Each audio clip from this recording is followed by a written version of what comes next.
Hello students, welcome back to let's improve 9 and 10। আমি তোমাদের Sourodip sir, তোমাদের হিস্ট্রি এবং জিওগ্রাফি এডুকেটর। আজকে এসে গেছি তোমাদের জন্য খুবই গুরুত্বপূর্ণ একটা ভিডিও নিয়ে।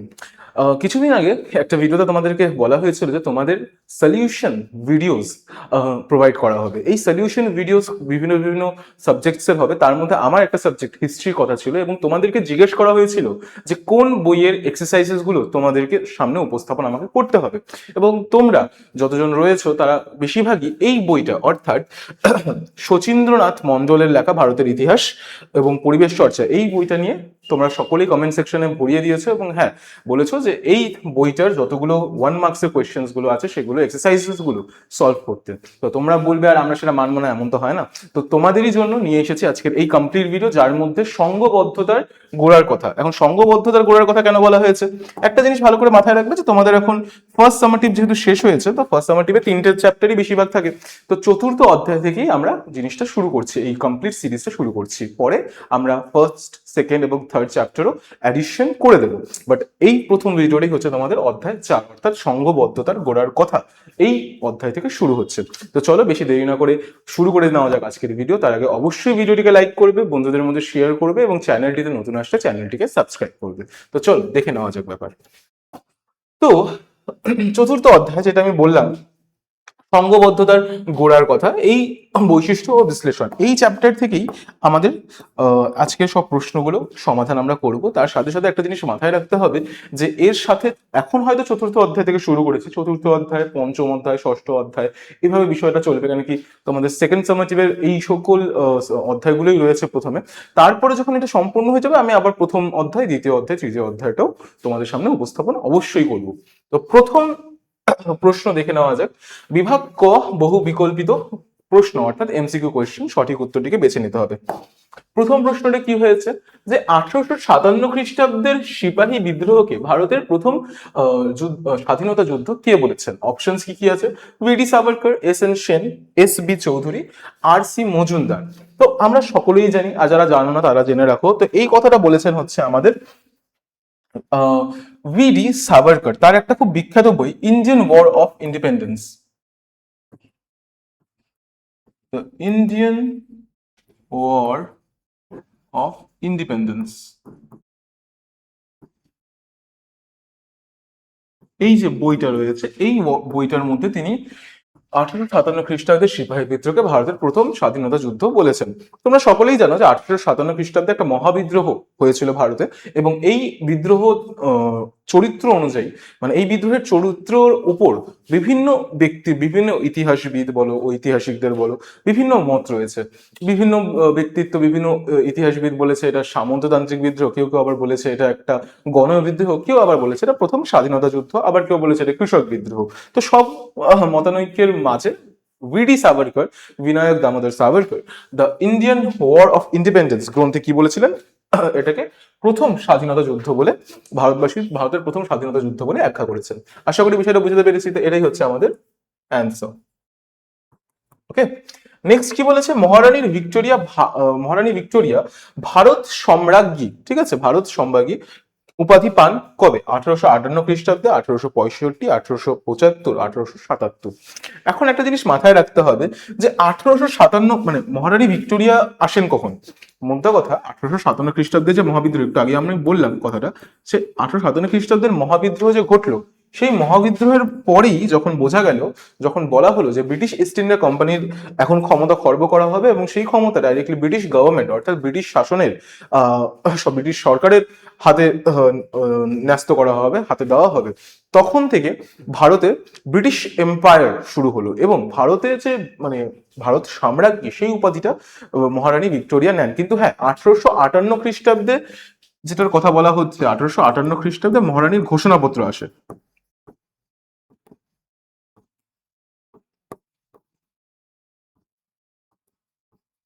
মহারানীর ঘোষণাপত্র আসে, যার মধ্যে ক্ষমতা হস্তান্তর হয়। কিন্তু তখন কিন্তু ভারত সাম্রাজ্ঞী উপাধি তিনি নেননি। ভারত সাম্রাজ্ঞী উপাধি নেন হচ্ছে তিনি 1877 খ্রিস্টাব্দে, 1877 খ্রিস্টাব্দের 1 জানুয়ারি। ঠিক আছে, আশা করি বুঝতে পেরেছি, খুব সহজ বিষয়টা। এর সাথে আরেকটা জিনিস মাথায় রাখতে হবে যে এই সম্পূর্ণ বিষয়গুলোকে ভালো করে ধরে রাখতে হবে। এখন অনেকের ভাবনা চিন্তা হতে পারে যে হ্যাঁ 1857 খ্রিস্টাব্দে মহাবিদ্রোহ হলো, 1858 খ্রিস্টাব্দে কুইন্স প্রোক্লেমেশন অর্থাৎ হচ্ছে তোমার মহারানী ঘোষণাপত্র হলো, তাহলে মহারানী ঘোষণাপত্রই হয়তো মহারানী নিজেকে ভারত সাম্রাজ্ঞী বলে ঘোষণা করেছেন। একদমই নয়, তার অনেকটা পরে গিয়ে তিনি করেছেন, সেটা হচ্ছে 1877 1877 খ্রিস্টাব্দে। ঠিক আছে। আচ্ছা, তোমাদের সকলের উদ্দেশ্যে জানিয়ে রাখছি, যেহেতু এটা একটা রেকর্ডেড ভিডিও, তোমরা যদি চাও তাহলে একটু স্পিডটাকে বাড়িয়েও দেখতে পারো, ঠিক আছে, কোনো সমস্যা তো হবে না। তার সাথে কয়েকটা বিষয় আরো দেখে নিই। মহাবিদ্রোহ। মহাবিদ্রোহ 1857 কে, সরি, মহাবিদ্রোহকে যে লেখক সিপাহী বিদ্রোহ আখ্যা দিয়েছেন। এখন আমি যেটা বললাম যে মহাবিদ্রোহকে অনেকে অনেক বিষয়ে তুলেছেন, এই জিনিসটা সকলে তোমরা মাথাও রাখবা, এটা দরকার পড়লে তোমরা চার্টও বানিয়ে রাখবা যে মহাবিদ্রোহকে বিভিন্ন ইতিহাসবিদ বিভিন্ন চরিত্রে রূপায়ণ করেছেন। কেউ বলেছে এটা একটা সামন্ততান্ত্রিক বিদ্রোহ,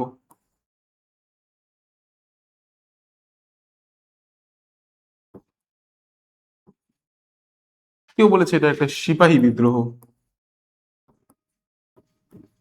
কেউ বলেছে এটা এক ধরনের গণ বিদ্রোহ, কেউ বলেছে এটা জাতীয় বিদ্রোহ,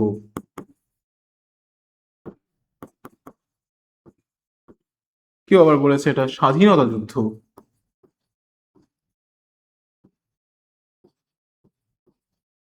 কেউ আবার বলেছে এটাকে কৃষক বিদ্রোহ।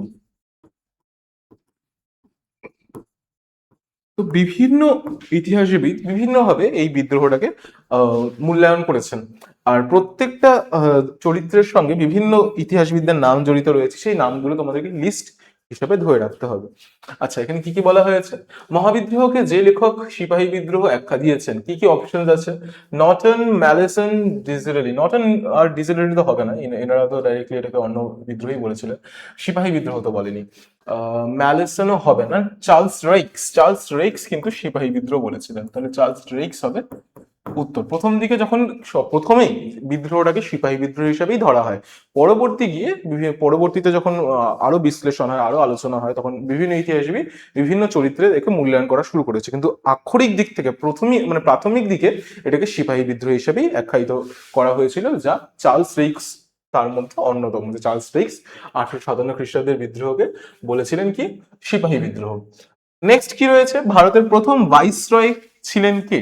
ভারতের প্রথম ভাইসরয়, ভারতের প্রথম ভাইসরয় ছিলেন হচ্ছে, যেটা সহজভাবে যদি আমি বলি, লর্ড লিটন বলা হয়েছে, ক্লাইভ বলা হয়েছে, লর্ড ক্যানিং, লর্ড বেন্টিক। তো একটা মাথায় রাখবা যে লর্ড ভাইসরয় মানে ভারতের প্রথম ভাইসরয় জিনিসটা এলো কোথা থেকে। তো বেসিক্যালি 1857 খ্রিস্টাব্দের পূর্বে কি হয়েছিল? 1857 খ্রিস্টাব্দের পূর্বে ছিল হচ্ছে আমাদের ভারতে ব্রিটিশ ইস্ট ইন্ডিয়া কোম্পানির কমপ্লিট শাসন, এবং সেখান মানে সেই শাসন ব্যবস্থায় সর্বোচ্চ অধিকার, সর্বোচ্চ বেশি পাওয়ার ছিল হচ্ছে governor general. Governor general of বেঙ্গলই ছিল গভর্নর জেনারেল অফ ইন্ডিয়া। পরে আরো বিভিন্ন সংস্কার, বিভিন্ন গভর্নমেন্ট অ্যাক্টস এর দ্বারা বিষয়গুলোকে পাল্টানো হয়। বাট যদি তোমাদেরকে সহজভাবে বলি, তাহলে ব্রিটিশ ইস্ট ইন্ডিয়া কোম্পানি শাসিত ভারতবর্ষের সর্বোচ্চ অধিকারী ক্ষমতায় ছিলেন হচ্ছে গভর্নর জেনারেল। ঠিক আছে, গভর্নর জেনারেল অফ ইন্ডিয়া, যেটাকে খর্ব করে নতুন পদ নিয়ে আসা হয় ভাইসরয়, যিনি স্টেট সেক্রেটারি হন, সেক্রেটারি অফ স্টেট ভাইসরয়। এমন না যে গভর্নর জেনারেলের পদটা একদম চলে যায়, শেষ হয়ে যায়, বাট তার উপরেও একটা পদ অ্যাড করা হয়, সেটা হচ্ছে তোমার ভাইসরয়। যদিও তোমাদের বইয়ের মধ্যে এটা বলা আছে যে গভর্নর জেনারেলের পদের পরিবর্তে রাখা নতুন পদ আসে, সেটা হচ্ছে ভাইসরয়। এবং শেষ গভর্নর জেনারেল যিনি ছিলেন, তিনি প্রথম ভাইসরয়ও ছিলেন, যার নাম লর্ড ক্যানিং। একটা জিনিস মাথায় রাখবা, লর্ড ক্যানিংই শেষ governor general of Bengal, governor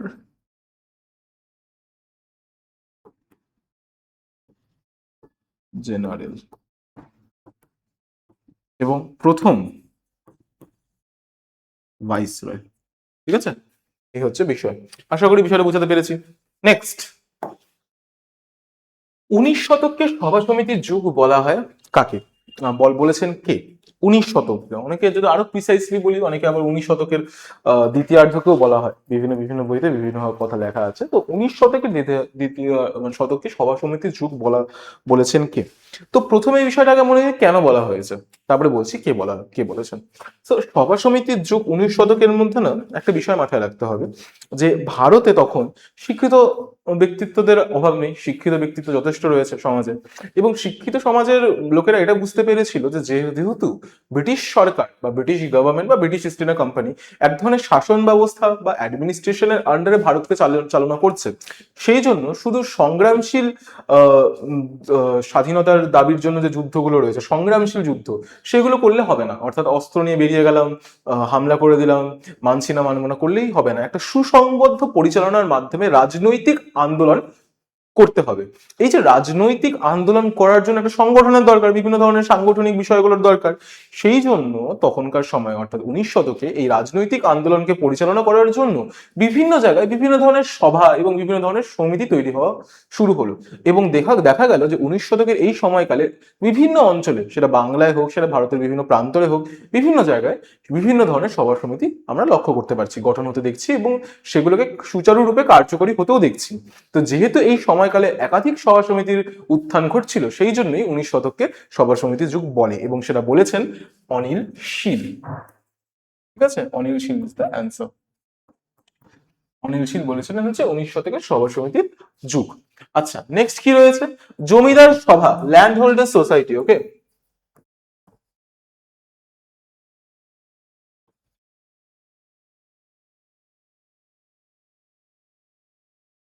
land holder society স্থাপিত হয় কবে?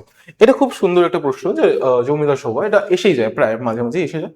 জমিদার সভা প্রতিষ্ঠিত হয়েছিল 1837 খ্রিস্টাব্দে। অনেকে নাম রয়েছে, তবে রাধাকান্ত দেবের নামটা একটু বেশি আসে। ঠিক আছে, অনেকের উদ্যোগেই এটা তৈরি হয়েছিল। ঠিক আছে, 1837 খ্রিস্টাব্দে। এখন জমিদার সভা কেন তৈরি হয়েছিল? বেসিক্যালি বললাম না যে বিভিন্ন ধরনের সভা সমিতি তৈরি হয়েছিল, এবং প্রত্যেকটা সভা সমিতি বা বিভিন্ন বিষয়ের যে সকল অ্যাসোসিয়েশনস গুলো ছিল, সেগুলো নির্দিষ্ট কয়েকটা উদ্দেশ্য ছিল। জমিদার সভার মেইন উদ্দেশ্য ছিল জমিদারদের স্বার্থ রক্ষা করার জন্য। মানে জমিদারদের যে সকল স্বার্থ প্রয়োজন, যেগুলো মানে ধরে নাও কোনো একটা ব্রিটিশ গভর্নমেন্ট কোনো একটা পলিসি তৈরি করলো যেটা জমিদারদের উপর খুব চাপ দিচ্ছে, জমিদারদের ট্যাক্সের উপর বা রাজস্বের উপর। তো সেই জন্যই জমিদার সভা তৈরি করা হলো, যাতে তাদের বিষয়ে, তাদের মতামত বা তাদের যেই ভাবনা চিন্তা বা তাদের বিভিন্ন দৃষ্টিভঙ্গি, সেটা সরকারের সামনে উপস্থাপন করা যেতে পারে। জমিদার সভার মেইন উদ্দেশ্য ছিল জমিদারের স্বার্থ রক্ষা করা। ঠিক আছে, যেরকম পার্মানেন্ট সেটেলমেন্ট, অর্থাৎ হচ্ছে তোমার পার্মানেন্ট সেটেলমেন্ট বাংলায় কি যেন বলে, ভুলে গেলাম আমি ঠিক। মাথায় আসছে না। চিরস্থায়ী বন্দোবস্ত, ইয়েস। চিরস্থায়ী বন্দোবস্ত সকল সকল জায়গায় প্রবর্তিত করাও তার উদ্দেশ্য, মানে জমিদার সভার একটা উদ্দেশ্যের মধ্যে অন্যতম উদ্দেশ্য ছিল। যার ফলে কি হবে, যার ফলে আলটিমেটলি তোমার জমিদারদেরই সুবিধা হবে। ঠিক আছে, তো জমিদার সভার এই হচ্ছে উদ্দেশ্য, এবং 1837 খ্রিস্টাব্দে জমিদার সভা প্রতিষ্ঠিত হয়, এবং জমিদার সভাকেই কিন্তু ল্যান্ড হোল্ডার সোসাইটি বলে। দুভাবেই আসে, ল্যান্ড হোল্ডার সোসাইটি হিসাবেও আসে, আবার জমিদার সভা হিসাবেও বিষয়টা আসে। ঠিক আছে, বুঝাতে পেরেছি আশা করি। নেক্সট প্রশ্ন দেখে নিই।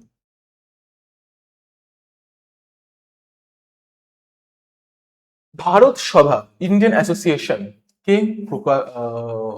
আচ্ছা, কে প্রতিষ্ঠিত করেছে, তাই ভাবি। আচ্ছা, এখানে বলা হয়েছে ভারত সভা অর্থাৎ ইন্ডিয়ান অ্যাসোসিয়েশন। আমরা সকলেই জানি ইন্ডিয়ান অ্যাসোসিয়েশন তোমাদের কি কি বলেছে এখানে। শিশির কুমার ঘোষ তো ইন্ডিয়ান লীগ ছিল, I guess. Yes, Indian League ছিল। দ্বারকানাথ গাঙ্গুলিও হবে না, শিবনাথ শাস্ত্রীও হবে না। এটা হবে হচ্ছে সুরেন্দ্রনাথ ব্যানার্জি। সুরেন্দ্রনাথ ব্যানার্জি হচ্ছে আমাদের কি বলা যেতে পারে ভারত সভা প্রতিষ্ঠা করেছেন। সুরেন্দ্রনাথ ব্যানার্জিকে জানো সারেন্ডার নট বলেও বলা হতো, জানো? সারেন্ডার নট, মানে সারেন্ডার করবে না এমন এক ব্যক্তিত্ব সুরেন্দ্রনাথ ব্যানার্জি। রাষ্ট্রগুরু সুরেন্দ্রনাথ ব্যানার্জি, বা মুকুটহীন ইয়েও বলা হয় তাকে। ঠিক আছে, অনেক নামে তাকে ভূষিত করা হয়, নামগুলো একটু মাথায় রেখো। মুকুটহীন রাজা,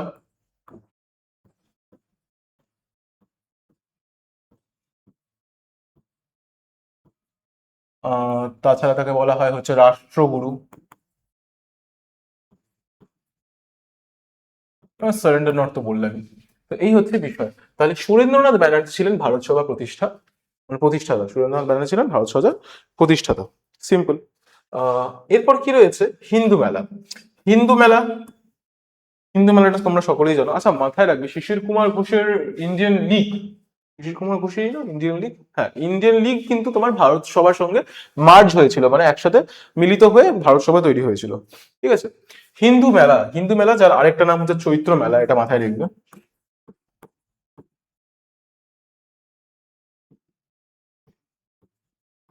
চৈত্র মেলা,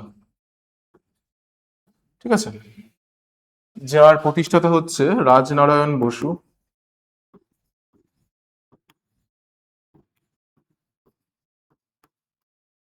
ও নবগোপাল মিত্র।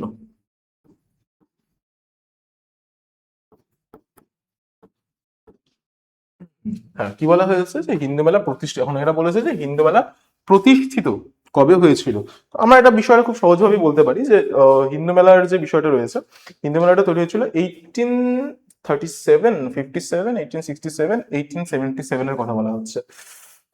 1867, কেন কি সেভেন্টিজ এর দিকে সেটা আলাদাভাবে তৈরি হয়। 1867, 1867 হচ্ছে অ্যান্সার। 1867, 1867 খ্রিস্টাব্দে তোমার হিন্দু মেলা প্রতিষ্ঠিত হয়েছিল। অ্যাকচুয়ালি চৈত্র মেলা হিসাবে প্রতিষ্ঠিত হয়েছিল, সেটা পরে 1870 খ্রিস্টাব্দে চৈত্র মেলার নাম হয়ে যায় হিন্দু মেলা।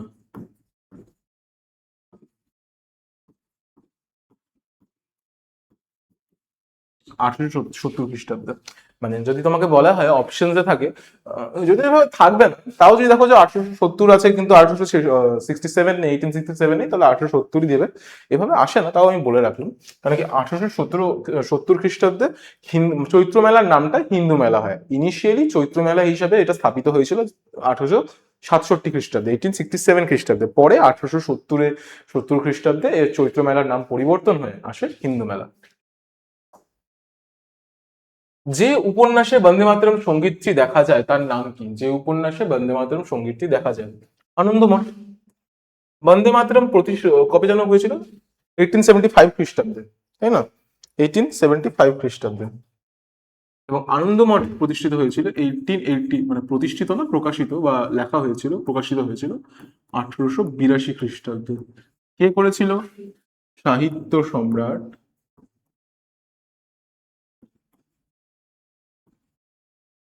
বঙ্কিম চন্দ্র চট্টোপাধ্যায়।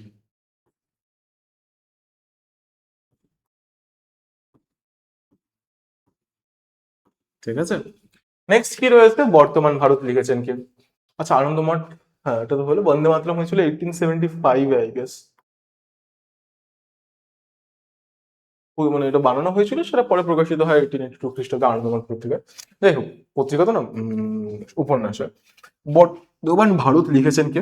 বর্তমান ভারত স্বামী বিবেকানন্দ।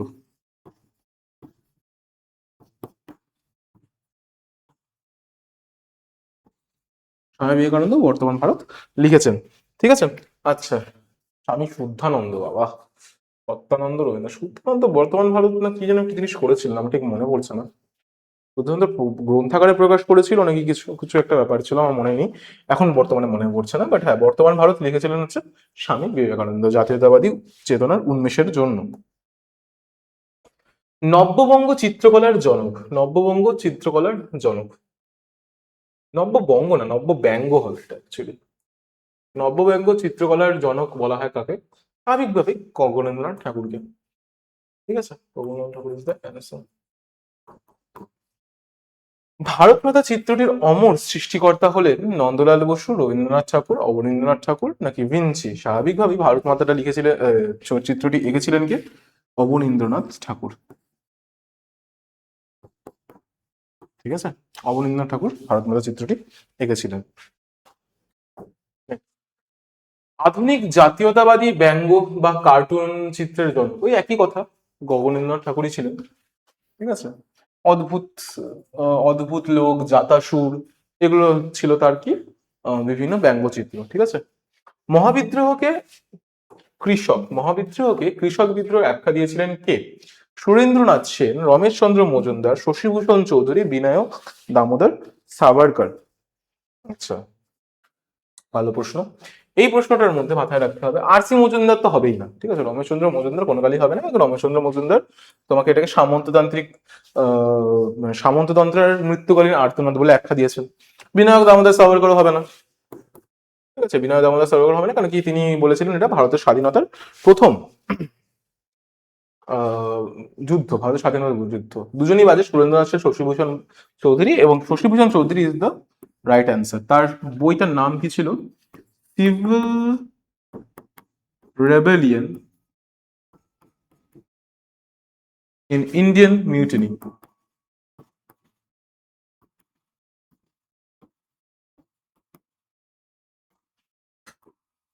এই বইতে তিনি এটাকে কৃষক বিদ্রোহ বলেছিলেন।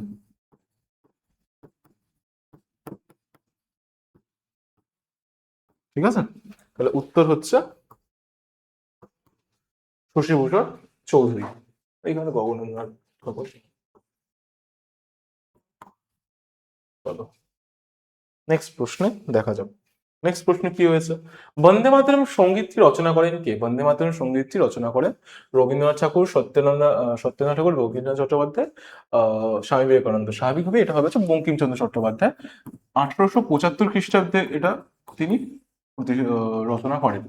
মহারানীর ঘোষণাপত্রের প্রধান উদ্দেশ্য কি ছিল? ভারতে ব্রিটিশদের একচেটিয়া ব্যবসার অধিকার লাভ, ভারতবাসীর আনুগত্য অর্জন, ভারতীয়দের স্বায়ত্তাধিকার মানে স্বায়ত্তশাসনাধিকার দান, মহাবিদ্রোহে বন্দী ভারতীয়দের মুক্তিদান।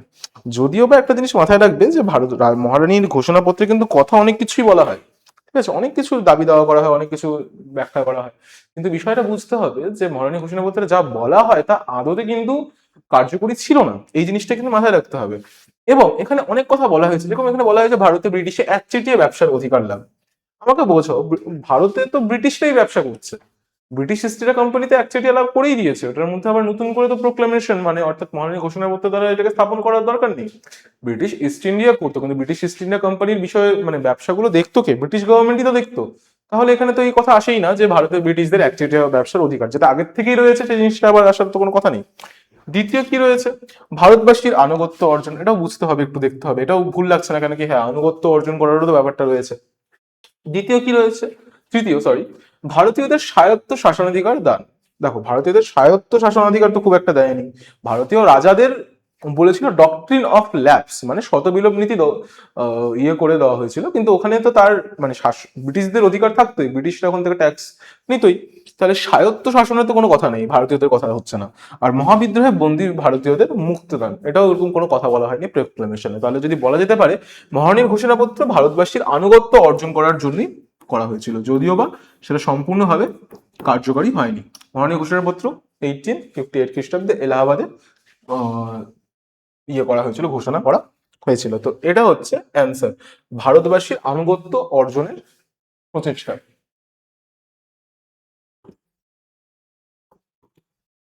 নেক্সট প্রশ্ন দেখে নেওয়া যাক। আচ্ছা, এই ছিল হচ্ছে আমাদের এমসিকিউ যতগুলো প্রশ্ন ছিল সবগুলো, ঠিক আছে। এরপরে আছে হচ্ছে আমাদের আহ খ অতিরিক্ত, মানে এখানে এক কথায় প্রশ্নের উত্তর আছে। তার আগে তোমাদের সকলের জন্য একটা জিনিস বুঝিয়ে বলা প্রয়োজন বোধ করছি, যে তোমরা যারা মাধ্যমিকের প্রিপারেশন খুব ভালোভাবে করতে চাও, স্বাভাবিকভাবেই মাধ্যমিক কিন্তু আমাদের জীবনের প্রথম একটা বোর্ড এক্সাম। এখন এই এক্সাম, আমি বলি না যে হ্যাঁ মাধ্যমিকের এক্সাম যদি ভালো না হয় তাহলে জীবনে কোনো কিছুই হবে না, এই কথা সম্পূর্ণভাবে ভুল। তবে হ্যাঁ, একটা কথা সত্যি, যে মাধ্যমিকের পরীক্ষার নাম্বারটা না চিরকালই লোকেদের মনে থাকবে, চিরকালই তোমারও মনে থাকবে, লোকেদেরও মনে থাকবে। এবং মাধ্যমিক পরীক্ষায় একটা ভালো নাম্বার তোমাকে তোমার ফিউচার বিল্ডিং এর জন্য যেই মোটিভেশনটা দরকার, সেই জিনিসটা বা কনফিডেন্সটা যেটা দরকার, সেটা খুবই সুন্দরভাবে উপস্থাপন করতে পারে। তো সেই জন্যই তোমাদের উদ্দেশ্যে আমি জানাচ্ছি যে আমাদের লেটস ইমপ্রুভ অ্যাপে মাধ্যমিক পরীক্ষার জন্য বেস্ট প্রিপারেশন দেওয়া হয়। বিভিন্ন ধরনের কোর্সেস থাকে, ঠিক আছে, ব্যাচেস থাকে। You can enrol that batch and স্বাভাবিকভাবেই তোমার পড়াশোনাকে যথেষ্ট এগিয়ে আর যথেষ্ট স্ট্রাকচারাল ওয়েতে, যথেষ্ট সিস্টেম্যাটিক ওয়েতে নিজের পড়াটাকে অনেকটাই এগিয়ে নিয়ে যেতে পারবা। তোমরা যারা ব্যাচ এনরোল করতে চাচ্ছ, তো অবশ্যই লেটস ইমপ্রুভ অ্যাপটা তুমি গুগল প্লে স্টোর থেকে ডাউনলোড করে সেখানে ব্যাচে এনরোল হতে পারবে। আর যারা জলপাইগুড়িতে থাকো বা জলপাইগুড়ির নিকটবর্তী এলাকায় থাকো, তারা কিন্তু অবশ্যই আমাদের অফলাইন ব্যাচে কনসিডার করতে পারো। যারা জলপাইগুড়ি বা জলপাইগুড়ি আশেপাশে, যেমন ধূপগুড়ি হোক বা জলপাইগুড়ি শহরে হোক, তারা যারা রয়েছে তারা অবশ্যই কিন্তু আমাদের জলপাইগুড়িতে একটা অফলাইন ব্যাচ আছে, সেখানে তোমরা এনরোল করতে পারবো। কন্ট্যাক্ট নম্বর নিচে দেওয়া রয়েছে, সেই কন্ট্যাক্ট নম্বরে তোমরা যোগাযোগ করে সম্পূর্ণ কোয়েরিজ এবং সম্পূর্ণ ধরনের সহযোগিতা তোমরা পেতে পারবে। আর এছাড়াও ডিসক্রিপশনে তোমাদের নাম্বার দেওয়া থাকবে। তো যারা চাচ্ছ যে মাধ্যমিকের প্রিপারেশনটাকে বেটার ওয়েতে আরো সিস্টেম্যাটিকলি স্ট্র্যাটেজিক্যালি বিষয়টাকে এগিয়ে নিয়ে নিজেকে মাধ্যমিকে একটা ভালো জায়গায় উপস্থাপন করতে হবে, সেই ভাবনা চিন্তা যাদের রয়েছে তারা অবশ্যই কিন্তু লেটস ইমপ্রুভ জয়েন করতে পারবে, অনলাইন ব্যাচে হোক বা অফলাইন ব্যাচে হোক। তো চলো নেক্সট আমাদের প্রশ্নে ফেরা যাক। প্রশ্ন যেটা হচ্ছে চলছিল সেটা হচ্ছে এখন সংক্ষিপ্ত উত্তর, মানে এক কথায় উত্তর আমাদের আসবে। প্রথম প্রশ্ন, বিষয়গুলোকে ভালো করে মনে, কে ভারত সাম্রাজ্ঞী উপাধি পান? আমরা সকলেই জানি মহারানী ভিক্টোরিয়া।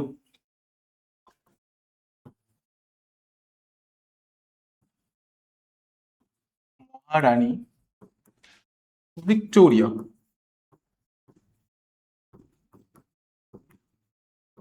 কবে নেন এইটা? 1877 খ্রিস্টাব্দ। ঠিক আছে, মহারানী ভারত সাম্রাজ্ঞী উপাধিটা লাভ করেন। নেক্সট কি রয়েছে? বাংলার প্রথম রাজনৈতিক সভা অর্থাৎ রাজনৈতিক প্রতিষ্ঠান বঙ্গভাষা প্রকাশিকা সভা। ঠিক আছে, 1870 খ্রিস্টাব্দে, 36 খ্রিস্টাব্দে বঙ্গ ভাষা প্রকাশিকা, সরি বঙ্গভাষা হ্যাঁ, বঙ্গভাষা প্রকাশিকা সভা, ঠিকই তো, প্রকাশিকা সভা, যেটা হয় 1836 খ্রিস্টাব্দে। এই কথাটা কে বলেছেন জানো? যোগেশ চন্দ্র বাগল। কি? যোগেশ চন্দ্র বাগল। কথাটা লিখেছিলেন হচ্ছে যোগেশ চন্দ্র বাগল। ঠিক আছে, তাহলে বাংলার প্রথম রাজনৈতিক সভা বা প্রতিষ্ঠান ছিল বঙ্গভাষা প্রকাশিকা সভা। 1836 খ্রিস্টাব্দে এটা প্রকাশিত হয় এবং এটা প্রথম রাজনৈতিক, যে বলা হয়েছে রাজনৈতিক সভা বা প্রতিষ্ঠান, সেটা বলেন হচ্ছে ডক্টর যোগেন্দ্র না, যোগেশ চন্দ্র বাবুল। ঠিক আছে, এটাই ইম্পর্টেন্ট একটা বিষয়। এটা সেকেন্ড।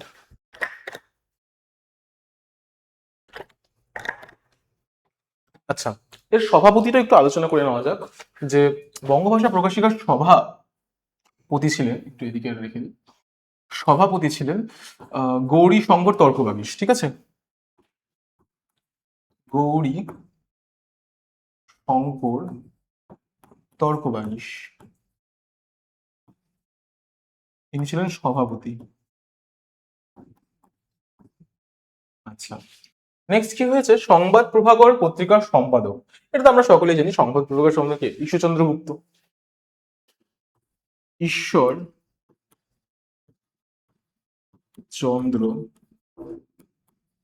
গুপ্ত। এবার না একটু রংটা পাল্টাই, নাহলে বোঝা যাবে না। নেক্সট, ভারত সভা কে প্রতিষ্ঠা করেন?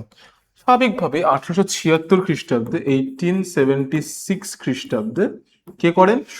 রাষ্ট্রগুরু সুরেন্দ্রনাথ ব্যানার্জি। রাষ্ট্রগুরু সুরেন্দ্রনাথ ব্যানার্জি, তাই না? রাষ্ট্রগুরু বলো বা মুকুটহীন রাজা বলো, বলেছেন। নেক্সট কি রয়েছে? নেক্সট রয়েছে দি বেঙ্গলি পত্রিকার সম্পাদক, দ্য বেঙ্গলি। দি বেঙ্গলি পত্রিকার সম্পাদক কে ছিলেন? এটাও সুরেন্দ্রনাথ ব্যানার্জি ছিলেন, কেন কি দি বেঙ্গলি পত্রিকাটা এসেই ছিল হচ্ছে ভারত সভা থেকে, তাহলে এটাও হচ্ছে সুরেন্দ্রনাথ ব্যানার্জি।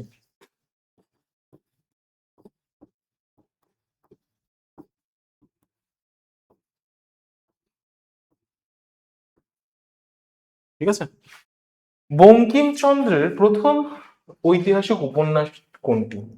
সত্যি কথা বলতে আমার বঙ্কিমচন্দ্রের মানে যতজন সাহিত্যিক রয়েছে বাঙালি তখনকার সময়কার, সেটা বঙ্কিমচন্দ্র হোক, শরৎচন্দ্র হোক, বা অন্যান্য হোক, আমার সবচেয়ে পছন্দ বঙ্কিমচন্দ্রই ছিলেন। ঠিক আছে, চিরকালই আমি মোটামুটি বঙ্কিমচন্দ্রের 4টা না 5টা উপন্যাস তো পড়েছি। ঠিক আছে, যার মধ্যে আনন্দমঠ রয়েছে, খুবই ভালো একটা বলা যেতে পারে তোমার উপন্যাস। কিন্তু একটা জিনিস মাথায় রাখবে যে বঙ্কিমচন্দ্রের কিন্তু ঐতিহাসিক উপন্যাস আনন্দমঠ প্রথম নয়, এর আগেও একটা ছিল, মানে এবং ইয়ের পরেও একটা আছে। তো বঙ্কিমচন্দ্র হচ্ছে 1865 খ্রিস্টাব্দে, 65 খ্রিস্টাব্দে, আহ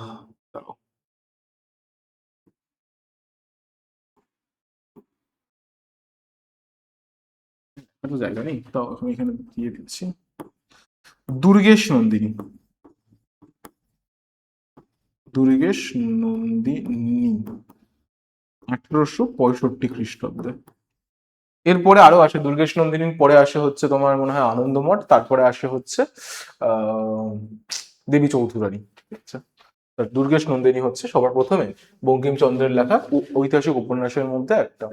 আমার দুর্গেশ নন্দিনী পড়া আছে, ইয়েও পড়া আছে, আনন্দমঠে পড়া আছে। তারপর হচ্ছে রানী দেবী চৌধুরানীও পড়া আছে, শ্রীকান্তের উইল বলে একটা আছে, ওটাও পড়া আছে। চারটা পড়েছি মনে হয়, পাঁচটা পড়িনি, চারটা পড়েছি। আর একটা মনে আসছে না। না, কপাল কুণ্ডলাও তো পড়েছি, হ্যাঁ পড়েছি, পাঁচটা পড়েছি। এগুলো সবই বঙ্কিমচন্দ্রের ঐতিহাসিক উপন্যাস, শুধু ঐতিহাসিক না, কমপ্লিট উপন্যাস। এবং কপাল কুণ্ডল তো আমার ঐতিহাসিক উপন্যাস না, বা শ্রীকান্তের উইলও। ভারতের মৃত্তিকা আমার স্বর্গ কথাটি কার? এই কথাটি হচ্ছে বর্তমান ভারতে বলেছিলেন হচ্ছে স্বামী বিবেকানন্দ। স্বামী বিবেকানন্দ। অনেক আমেরিকান তো স্বামী বিবেকানন্দের নামটা বলতে পারে না, কি আর করা যাবে। বুঝেছো? আর হচ্ছে একজন ব্যঙ্গচিত্রের নাম, ব্যঙ্গচিত্র শিল্পীর নাম গগনেন্দ্র নাথ ঠাকুর। যার কথা বলা হচ্ছে তার কথাই আমি বলে দিই, কি সমস্যা? সমস্যা নেই না, ক্ষতি কি?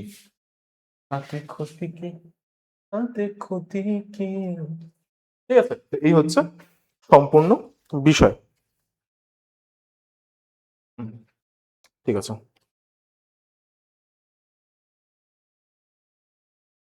আচ্ছা, এটাও লিখে রাখো, বঙ্গভাষা প্রকাশিকার সম্পাদক ছিলেন দুর্গাচরণ, কি যেন ছিল, দুর্গাচরণ তর্ক, কিছু একটা ছিল, মাথায় আসছে না। তর্ক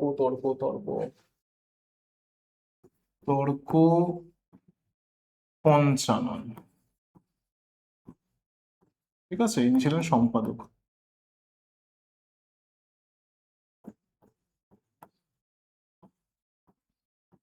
ঠিক আছে, গৌরীশঙ্কর তর্কবাগীশ ছিলেন সভাপতি। তর্কবাগীশ তো টাইটেল, ওনার গৌরীশঙ্কর ভট্টাচার্য আসল নাম ছিল। তো এই হচ্ছে বিষয়।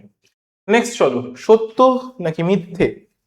আচ্ছা, একটা কথা মাথায় রাখবে, যদি সত্য মিথ্যা বলে তাহলে উত্তরও সত্য মিথ্যাতেই দেবে, যদি ঠিক ভুল বলে তাহলে উত্তরও ঠিক ভুলেই দেবে, যদি সঠিক এবং ভুল চিহ্ন থাকে তাহলে চিহ্নে উত্তর দেবে। ঠিক আছে, ঠিক ভুলও ওইভাবেই করবে। জাস্ট যেটা বলা আছে সেটাই করবে, তার বাইরে কিন্তু যাবে না। ঠিক আছে, এখানে যেরকম সত্য এবং মিথ্যা বলা আছে, সত্য মিথ্যা হিসেবে জিনিসটাকে উপস্থাপন করব। ভারত মাতা সিপাহী বিদ্রোহের প্রেক্ষাপটে আঁকা বিখ্যাত চিত্র ভুল। ব্যাখ্যা কি? যদি এই ব্যাখ্যা চাচ্ছে, আমি জাস্ট এমনি বলছি। এটা ছিল হচ্ছে তোমার ছিয়াত্তরের মন্বন্তর, ছিয়াত্তরের মন্বন্তর ও সন্ন্যাসী বিদ্রোহের প্রেক্ষাপটে।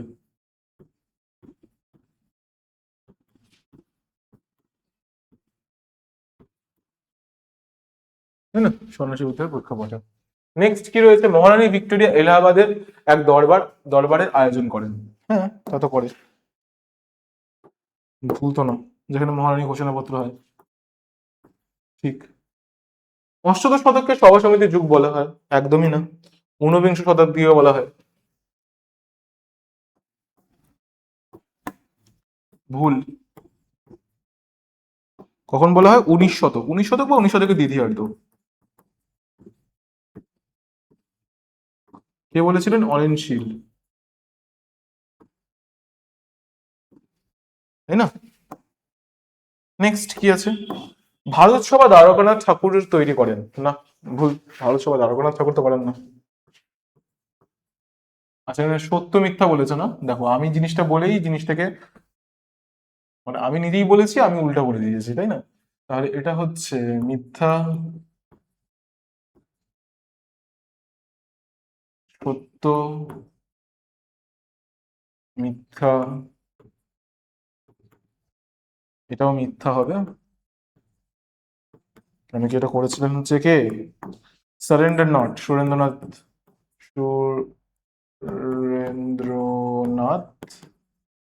ব্যানার্জি। তাই না? ডক্টর অনিল শীল 18 শতকে সভা সমিতি বলে অভিহিত করেছেন। এটাও ভুলই হবে। এখানে কি অষ্টাদশ শতকে সভা সমিতি বলে? না, এটাও ঠিক না, এটাও ভুলই হবে। ভুল মানে মিথ্যা।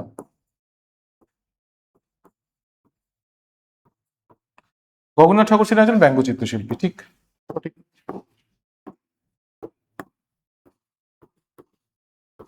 ঠিক আছে, মিথ্যা সত্য, মিথ্যা মিথ্যা মিথ্যা সত্য, এখানে মিথ্যা জিতে গেল।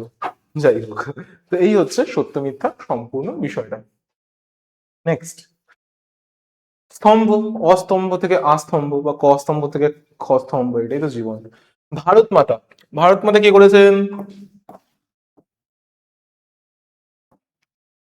ভারত মাতা স্বামী বিবেকানন্দ, দ্বারকানাথ ঠাকুর, অবনীন্দ্রনাথ ঠাকুর, সুরেন্দ্রনাথ ব্যানার্জি, সবাই জানে এটা ভারত মাতার অবনীন্দ্রনাথ ঠাকুর লিখেছেন। ভারত সভা, স্বামী বিবেকানন্দ, দ্বারকানাথ ঠাকুর, সুরেন্দ্রনাথ ব্যানার্জি, সুরেন্দ্রনাথ ব্যানার্জি বারবার বলেছি। বর্তমান ভারত, স্বামী বিবেকানন্দ। জমিদার সভা, দ্বারকানাথ ঠাকুর। এই হচ্ছে বিষয়, অ থেকে আ স্তম্ভের মধ্যে এতটুকুই রয়েছে। নেক্সট কি, জমিদার সভা গঠিত হয়, জমিদার সভা বলা হয়েছে গঠিত হয় কবে? 1837, আই গেস 1837, 1837 খ্রিস্টাব্দে। ঠিক আছে, আরো বেটার রিপ্রেজেন্ট করি।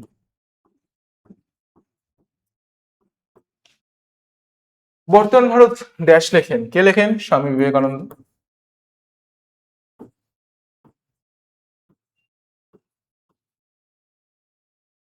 হিন্দু মেলা কে প্রতিষ্ঠা করেন? নবগোপাল মিত্র, রাজনারায়ণ বসু, রাজনারায়ণ বসু ও নবগোপাল মিত্র। সিপাহী বিদ্রোহ শুরু হয় 1857 খ্রিস্টাব্দ। সিম্পল, এটা নিয়ে কোনো মাথা ব্যথার কোনো থাকার কথা না। আচ্ছা, অবনীন্দ্রনাথের অমর সৃষ্টি এখন হচ্ছে ব্যাখ্যা, কোন ব্যাখ্যায় কি যাচ্ছে সেই বিষয়টা আমাদেরকে মাথায় রাখতে হবে। কি বলেছে? অবনীন্দ্রনাথের অমর সৃষ্টি হলো ভারত মাতা। এটি একটি সাদা কালো ছবি, স্বদেশী যুগে স্বদেশপ্রীতি জাগানোর মতো নাকি তার শ্রেষ্ঠ জল রং ছবি এখানে বলা হচ্ছে। তো অবনীন্দ্রনাথের অমর সৃষ্টি ছিল ভারত মাতা, এটা একটা ভালো প্রশ্ন, এবং এই প্রশ্নের মধ্যে ব্যাখ্যা তিনটা দেওয়া হয়েছে।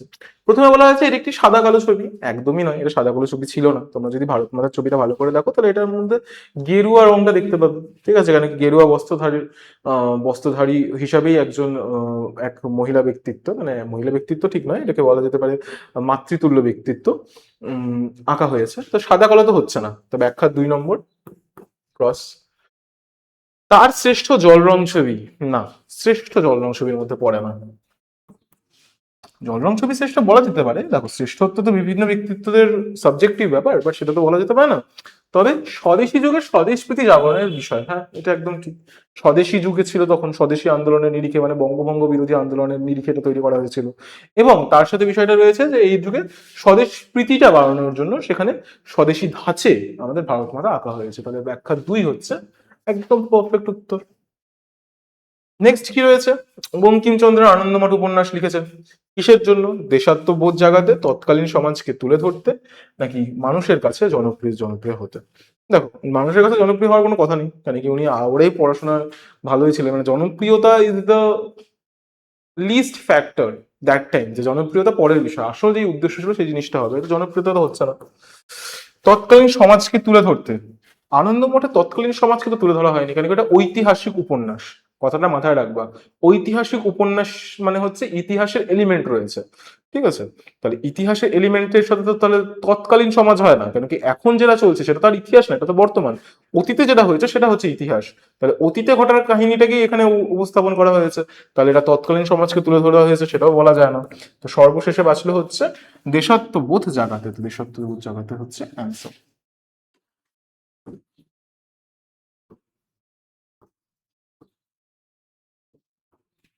আচ্ছা, এই অনুশীলনে এই ছিল তোমাদের 1 মার্কসের সকল বিষয়, ঠিক আছে?